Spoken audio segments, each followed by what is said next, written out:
Hey everybody, and welcome back to another Max Velocity weather forecast. And in today's forecast, we'll be breaking down a large storm that's coming to the United States next week. And this storm has the potential to bring some problems to much of the country. This includes the potential for some severe weather anywhere from Minnesota all the way back down into the southeast. In addition to this, we're watching for the threat of a winter storm and as well as another heat wave that'll be impacting the country as we head into early March. I'll be giving you the latest breakdown on everything that you need to know in this forecast, and let's begin first with what's happening across the United States right now. And we will begin with the southern tier of the country, and this is an area that is actually quite active right now. We do have a little disturbance that is moving through the southern plains, and by the way, those wildfires in the Texas Panhandle are over 1 million acres burned and only 3% contained at the time I'm recording this forecast. Really unfortunate stuff there. Prayers to anybody in that area. This is the largest wildfire in history. It's about 1 million acres. It's just north of Amarillo, and overall it's covering about 4 or 5 different counties there.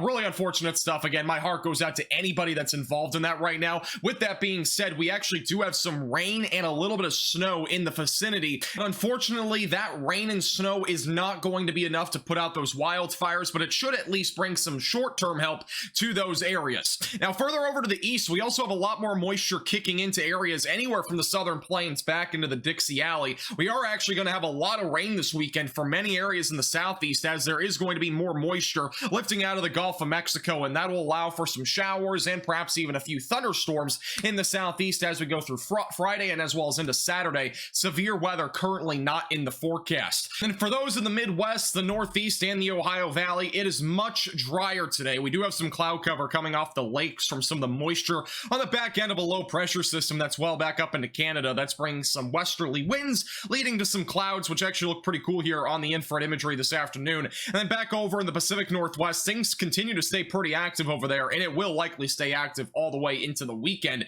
as we continue to head into March. All right, let's talk more about the weather pattern that'll be impacting the United States over the next several days. And to look at that, we are going to look at the jet stream. This gives us an idea of the weather patterns that are happening across the United States, and we'll also kind of dive into that large storm with the jet stream as well. As we go into this weekend, things are going to start to dry out for much of the country. There will be a low pressure system.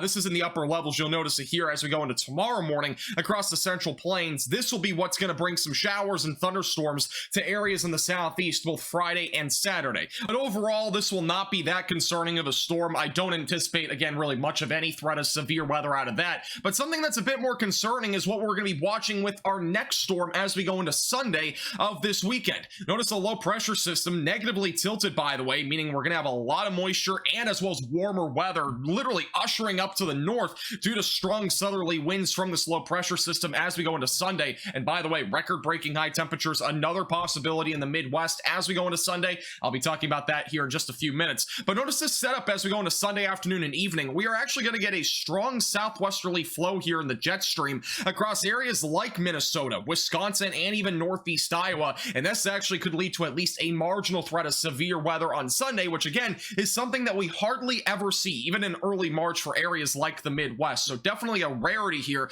In addition to this, there will be the potential for some snow, perhaps even a winter storm from the Rocky Mountains back into North Dakota. As we go into Monday into Tuesday, that low pressure system moves up to the north and northeast. Then we'll be watching for another storm as we go later into next week that could impact many areas across the southeast United States. That also could bring the threat of some severe weather. The predictability, though, on that particular storm does remain a bit lower at this time, mainly due to the fact we are still multiple days out and not a whole lot of agreement is currently in place with the computer models. All right, let's check out the future radar, give you an idea of what these storms will be doing over the next several days, where we could see severe weather, where will we see snow, and also the temperatures we'll be talking about here in just a couple of minutes. Let's begin with this weekend. Again, notice over in the southeast, lots of showers and thunderstorms all the way through the day Friday and even into Saturday morning. Eventually, as we go into Saturday afternoon and evening, there will be some rain back up in the northeast. No snow really in the forecast unless you are in the higher elevations. Once we go to Sunday, that activity moves off coast, and then we'll be watching for our next strong storm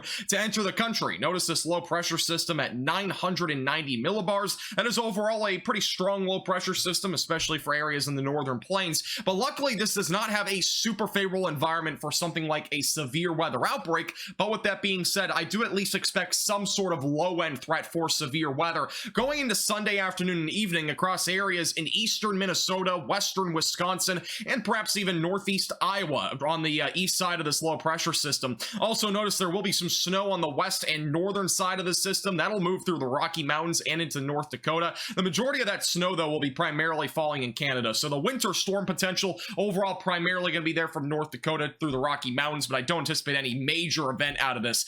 Notice this as we go into Monday morning, that shower and storm activity fizzles out. We really won't be talking about that much going into Monday morning, but as we go into Monday afternoon, there will be another chance for some showers, perhaps even a few thunderstorms across areas in the Midwest. At this given time, I am honestly not that concerned about a severe weather threat in the Midwest. But with that being said, there could be some changes to the forecast, so make sure that you're subscribed to the channel. We'll be keeping you posted with the latest on this, because obviously we just saw that tornado outbreak that spawned 11 tornadoes near Chicago, really and mainly in northern Illinois a few days ago. This is something that we'll have to watch for as well. Obviously the setup is not the same, but it could also bring the threat of maybe some isolated severe weather. Once we go into Monday evening, showers and thunderstorms still possible across the Midwest all the way back through Missouri. Once we go into Tuesday morning, there will be some showers, perhaps some thunderstorms in the southeast, but nothing really organized as we go into Tuesday. I really think if we do see any severe weather here next week, at least at the beginning of next week, it'll probably be in the Midwest, and it should stay a relatively low threat. I don't think we're going to see any severe weather outbreak, at least at this time.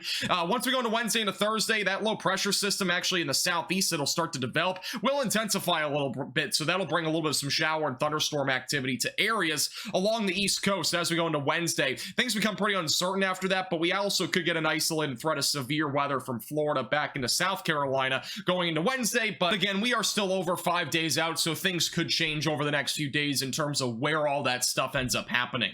All right, I do want to point out the severe weather setup just a little bit early next week. A couple of problems right now with the setup, at least going into Sunday. The moisture is not going to be that great across areas in the Midwest. At least what's being forecasted right now is dew points in the low 50s. That's really not favorable for a severe weather outbreak, but it at least would be enough, I think, in my opinion, at least for at least some isolated severe weather, perhaps a few large hailstorms. But I don't really anticipate any severe weather outbreak by any means as we go into Sunday. This low pressure system simply is just too far up to the north, and we don't have enough moisture coming out of the Gulf. A little bit of a change, though, as we go into Monday. We actually have a little bit more of a favorable setup if storms end up getting going across areas in the Midwest from about Chicago, perhaps even into Michigan, back into Missouri. Dew points will be in the mid to upper 50s and near 60. That is similar to what we just saw a couple of days ago with that tornado outbreak, but again, it's not the same setup, but there is at least that in place. We'll at least have that ingredient, and there will be plenty of moisture back down in the southeast. Obviously, we're getting close to spring, meaning there will be plenty of moisture, no doubt, back down near the Gulf